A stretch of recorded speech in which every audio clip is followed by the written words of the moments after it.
What is going on, ladies and gentlemen? Welcome back to the channel. Thank you so much for joining me. Today, we will be reacting to Holden's Australian history.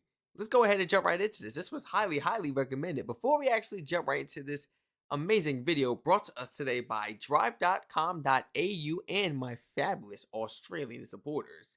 Let's jump right into this real quick. It says Holden was founded in 1856 as a salary manufacturer at the corner of King William Street and Rundle Street in Adelaide before moving into the automotive field in 1898. So this is just like, a little quick fact about Holden. This is my first time actually getting introduced to this, and I've never actually heard of Holden before.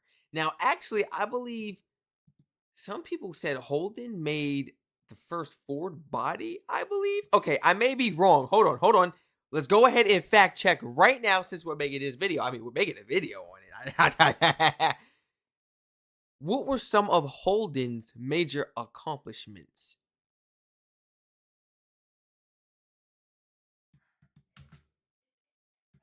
Okay, wait. What was some of Holden's major accomplishments in the car sector field? Holden was the first company. Look at that. Look. Holden was the first company to assemble bodies for Ford in Australia, and by 1924 was the exclusive supplier in Australia of car bodies? No, wait, okay. So now I'm actually getting more familiar with this. Can we actually click on this, by the way? Wait a minute. Where did it actually say that?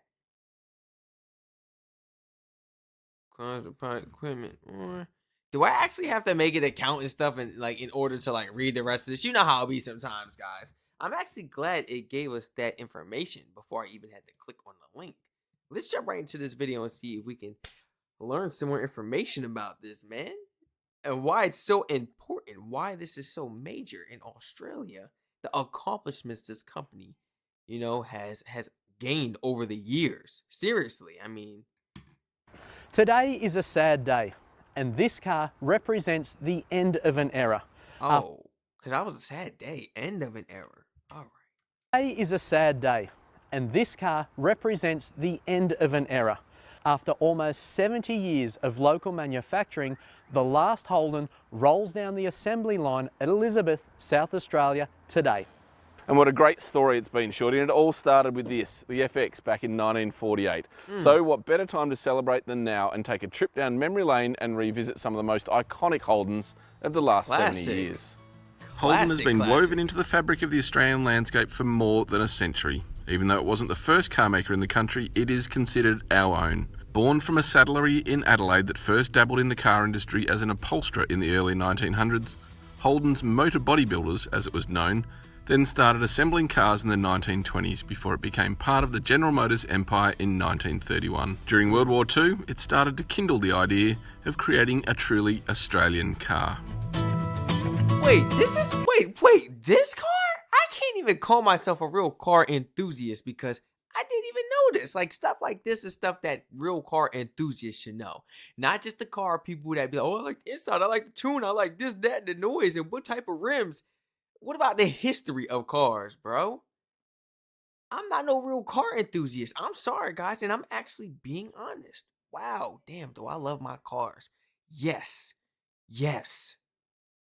I study a lot about them and everything, but I've never gone this deep into the history of cars.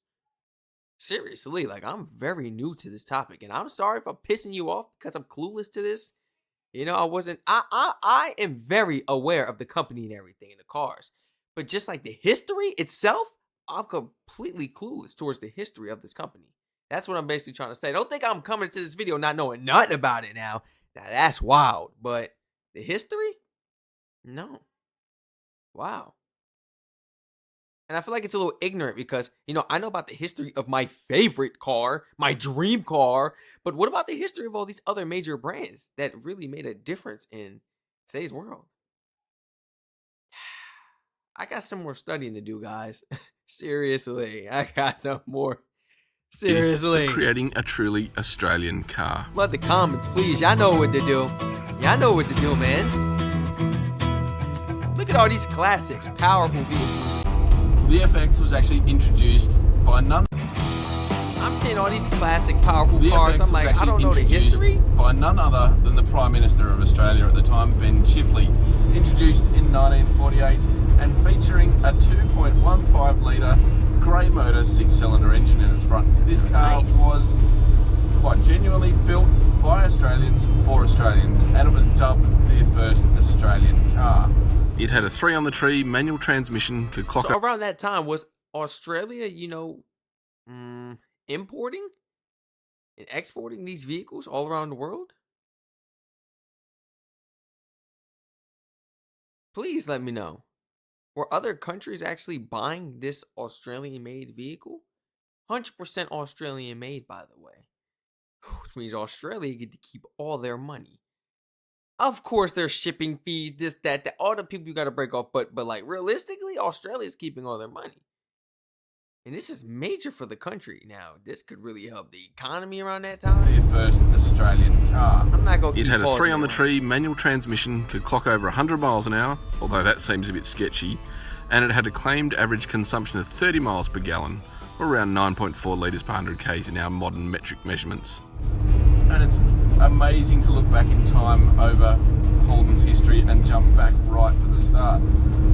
This thing is tiny by comparison to the Commodore today. The cabin is a 6-seater. It's got 2 bench seats, and yet it Nice. is no bigger than probably a Barina inside, but it is so gorgeous. So gorgeous. Some of the yeah. details, the Art Deco sort of styling and the badge work and the ornamentation in here is just brilliant.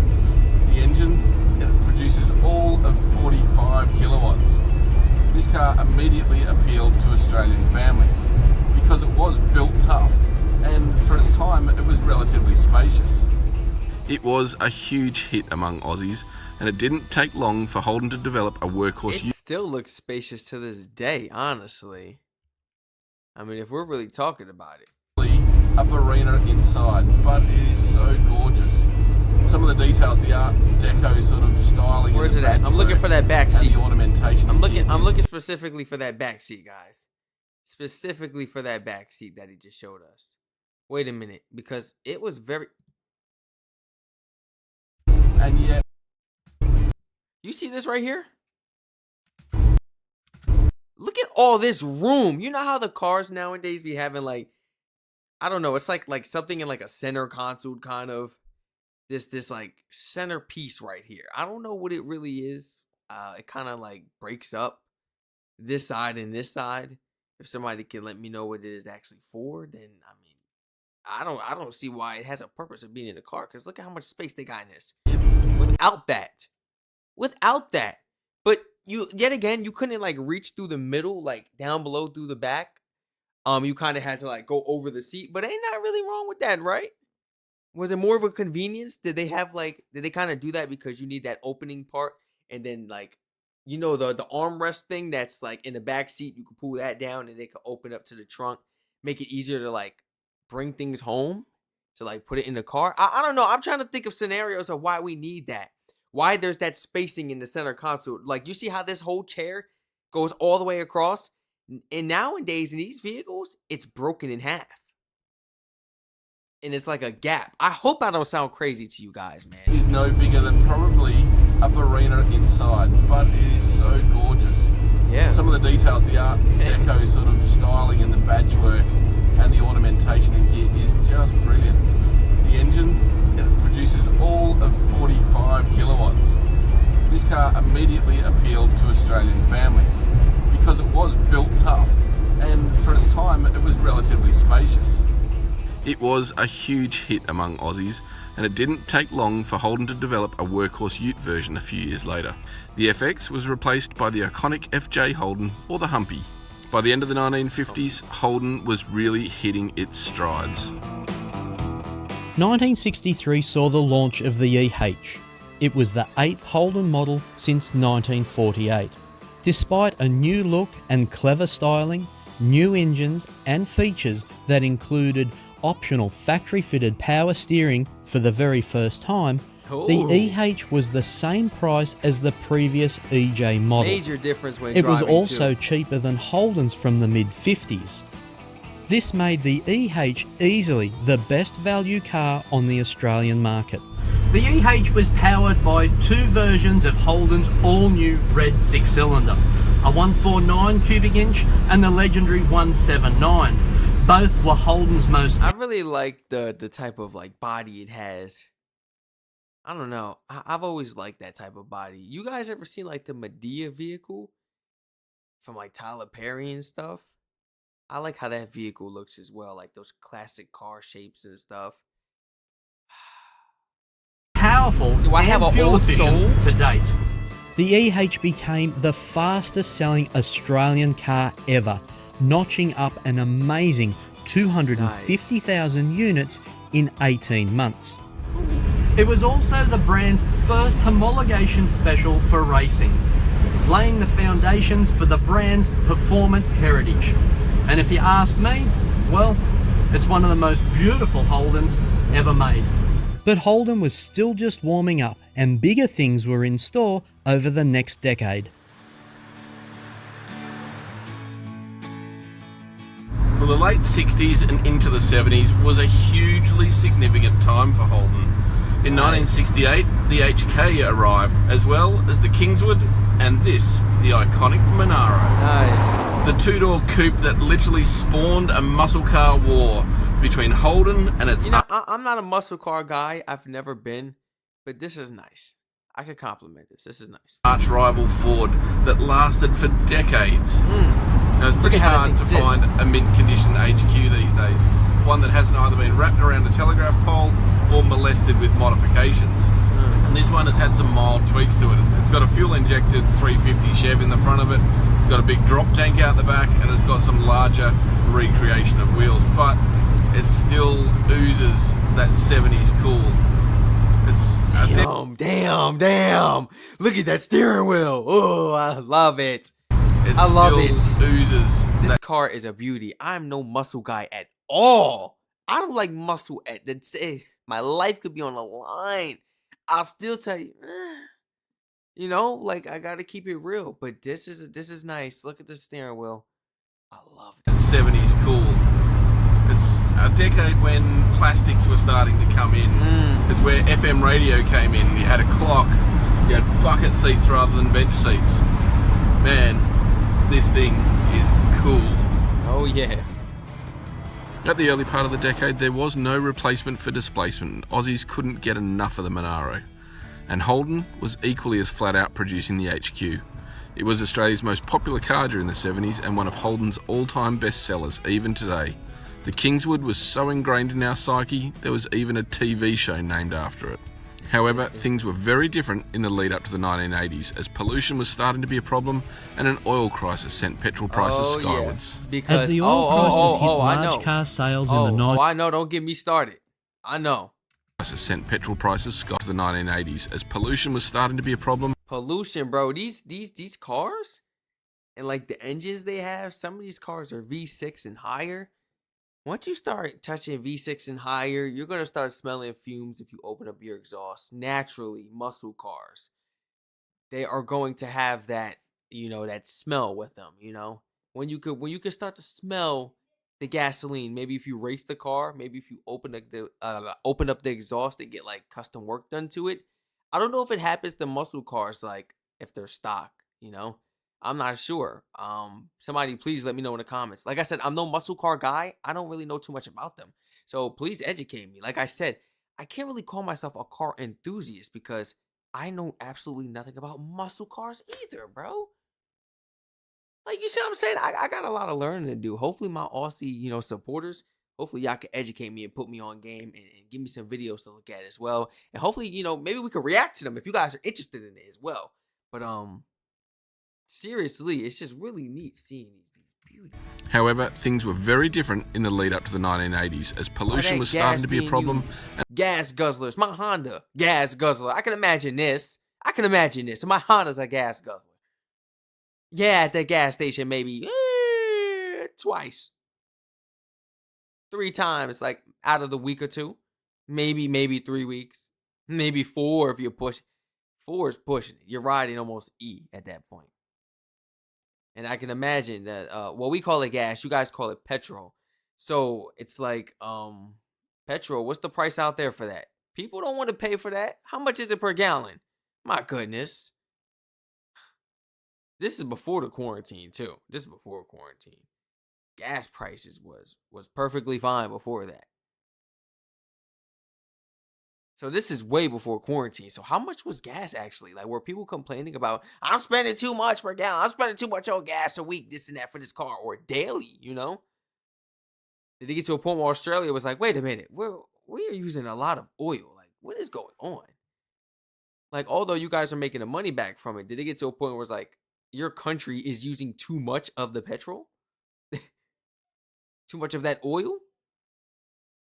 Rather, it could be like exported or like, I guess, extracted to other countries, you know, for the currency and stuff. I don't know. Somebody please let me know.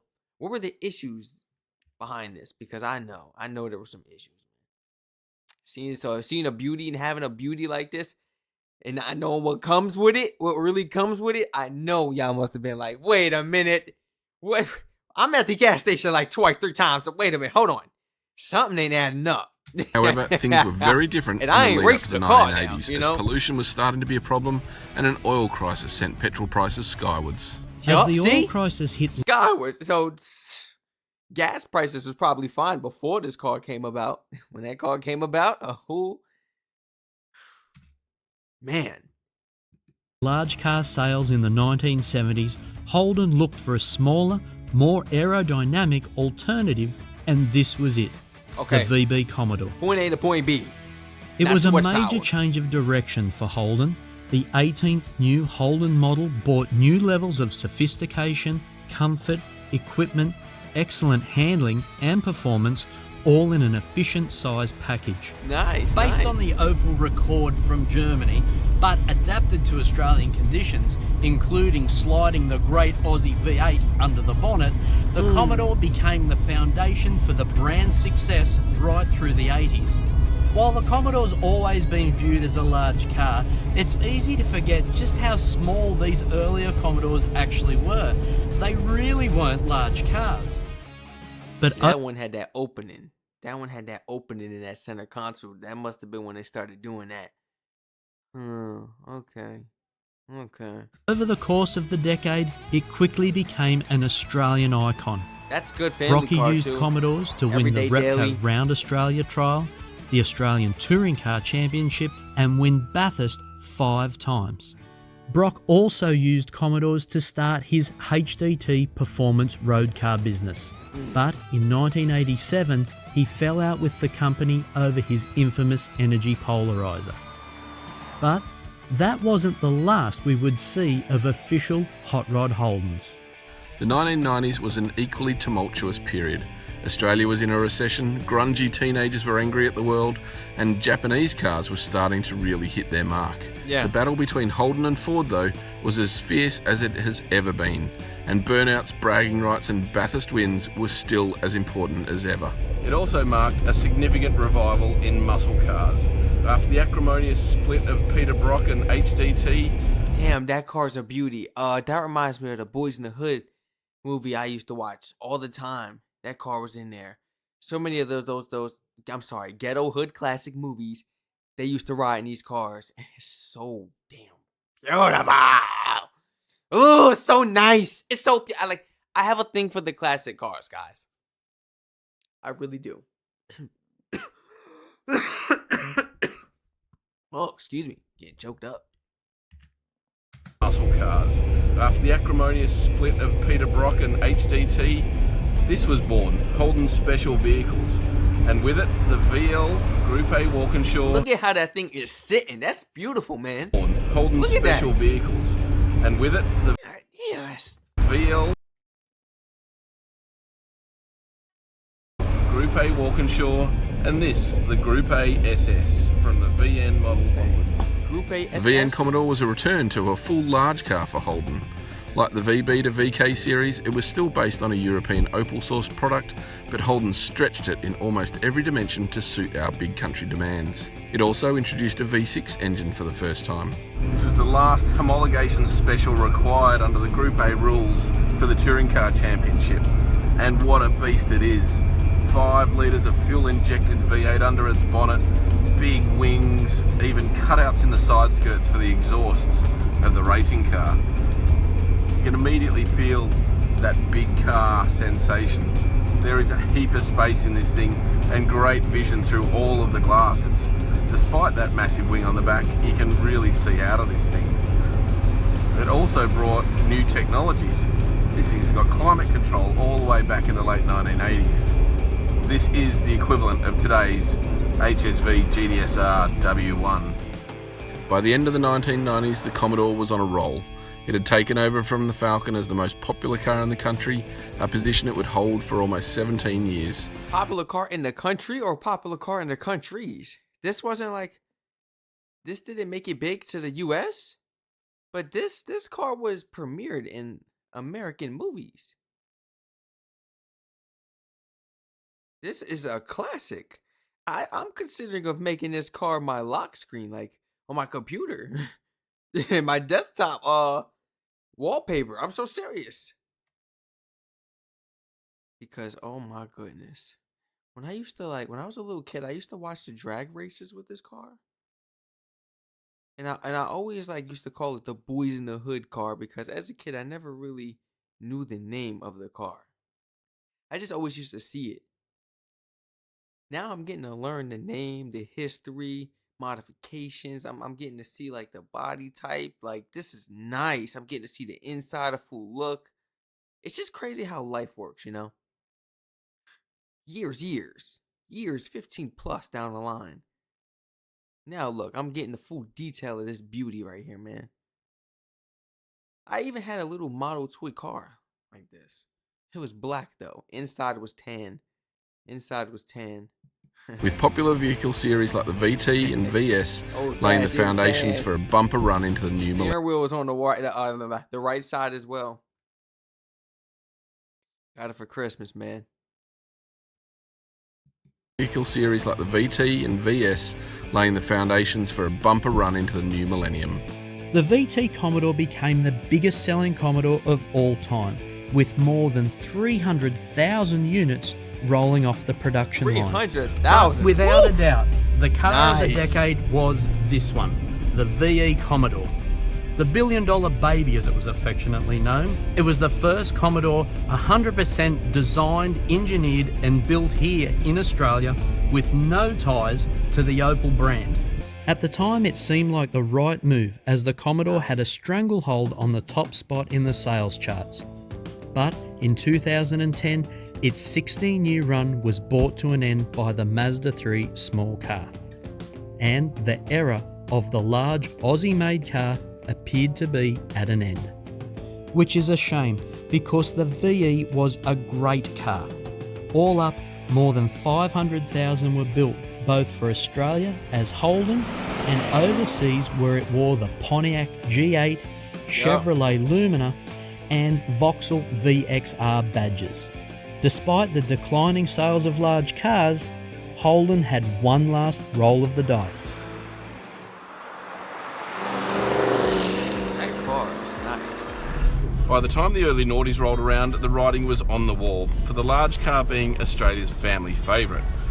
It was in the post-GFC hangover where high petrol prices forced customers into smaller cars and more flexible SUVs. Yup. But Holden still tried to keep the Commodore alive, focusing on fuel efficiency targets, lightweight materials. And with this final VF Commodore, it realised that it was going to go out with a bang. No longer was it concentrating on making the Commodore a family favourite. Instead, it was going to make it Australia's greatest muscle car. That's what I was saying. There's so many other cars that they could have made that could have been everyday sedans, and everyday commute vehicles for families and stuff. Just going to work and school. Yeah. No need to take the modifications, take the spice out of the vehicle for the people. Nah. Let them choose that vehicle Or maybe there could be like the same version of that vehicle, just like a 4-cylinder version of it, you know? So you got the fuel economy and everything. That's good. But then you got the sports version, that muscle version, that V8. Oh, you know what you're getting for your money, but you also know what comes with it now. Okay, I could go for the 4-cylinder, or I could get the V8 sports, but I know the gas. I got to be more careful with the car, the engine, and everything. Like, yeah, you got to treat it a little better, man.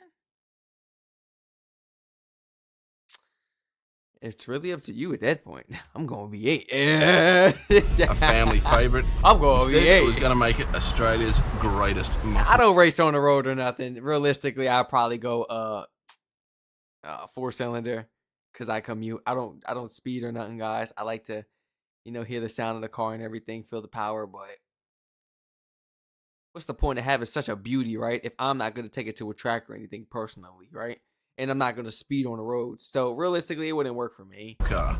And in that, it has exceeded expectations Just hugely. keeping it real, His myself. final VF lives up to that premise with absolute honour.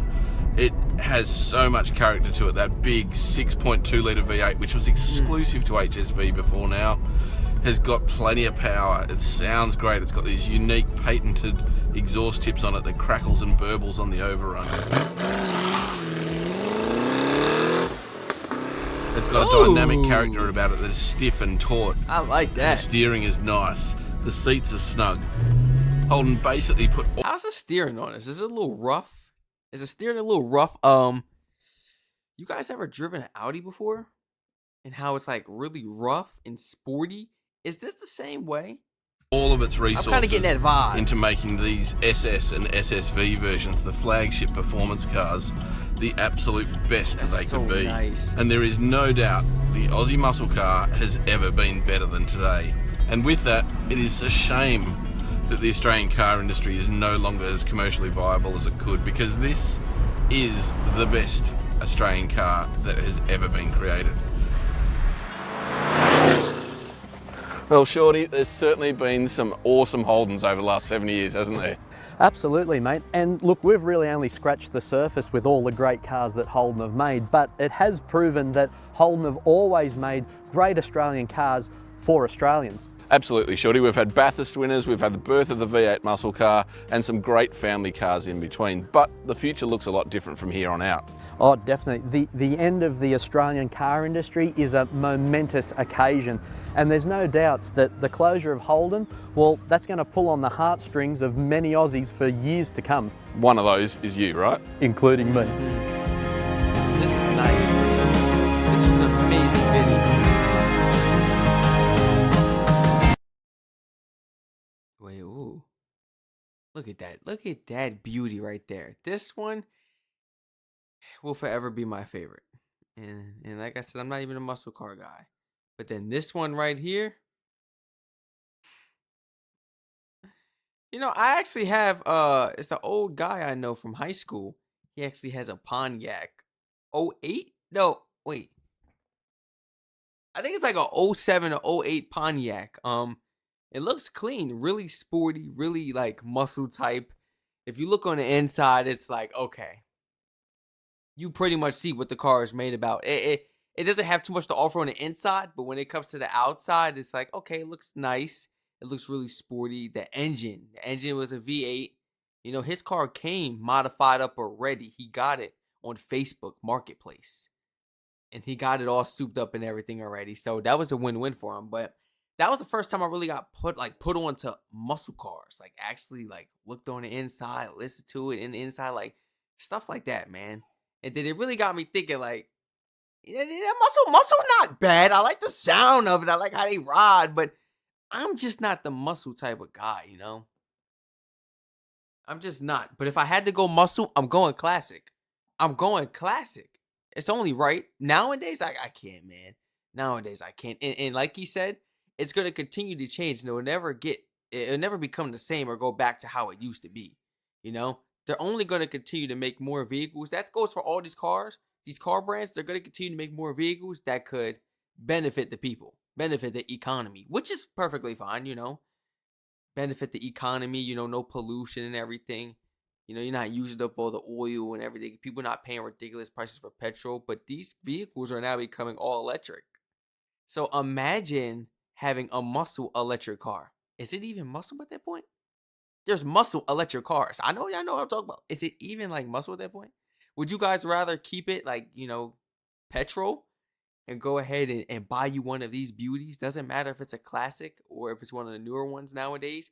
Well, you can't get them no more. It said it stopped, 2010? You can't buy them no more unless it's from somebody. Consider it a classic at that point.